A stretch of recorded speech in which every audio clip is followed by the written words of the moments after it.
не сте свестни с какви препреки денеска поминавме во однос на куќата на тетка Ленка. Значи тоа што ни се случи беше навистина шок.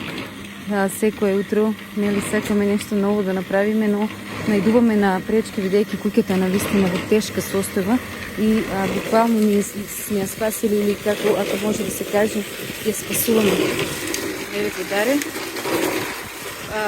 Се стана кога утрото дојдоа Григорчо и Адем. Еве го Адем горе со окно. Ја тргна подлогата што беше долу, за да може да се направи порамнително. Подоцна не се јавија мајсторите Кирчо и Васе од Градец, кои се нафатија да го прават порамнителни, од секако бесплатно за нас. Но утврдија дека е толку очена состојбата на собата, а јас не знам дали се сеќавате како беше на почетокот. Ајде, Адем, работникот.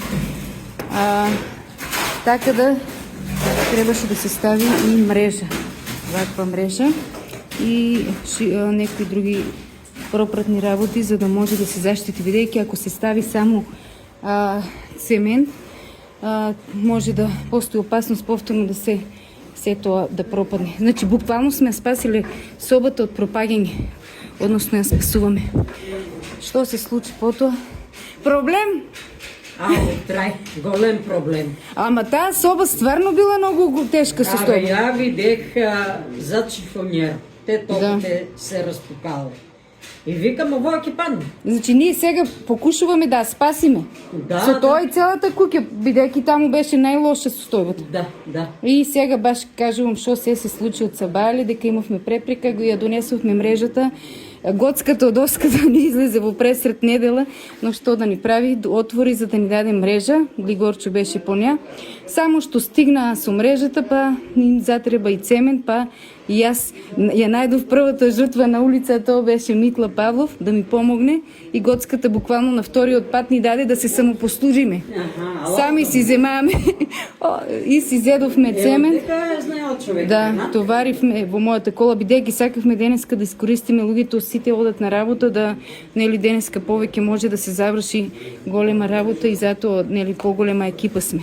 Дојдовме тука, па ни затреба мајстор, плюс за да биде побрзо, и му се јавивме на Дарко, и тој ќе ни помогне сега доле.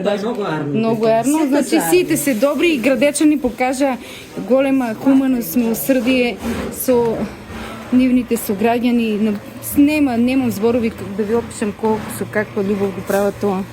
А до крајот на денот ќе ви ставиме еден статус со сите слики и видео што се од утрото започнати, па до се надеваме дека ќе финишираме со цементот и со подлогата, за да може Холидеј да дојде и да го стави ламинатот. Толкова препрека се јави само поради фактот што, како што кажав и претходно, поради тоа што нели била многу пропадната собата и не може толку лесно да се отстрани дефектот. Но ние сега се надеваме дека со помош на мрежата и се тоа на друго ќе го заштитиме и ќе ставиме, за да може да има цврста и крајна подлога. На крајот, за неколку часа ќе објавиме слики и видео до што почна како ден. Видете го само Адем како работи. Значи тоа е човек што јас ви го препорачувам, доколку имате нешто, може да ви се најде и нели да му платите човекот да ви заврши некоја работа, видејќи навистина работлив, трудолюбив. Чао, Даре! Даре! Ќе се јавиме подоцна.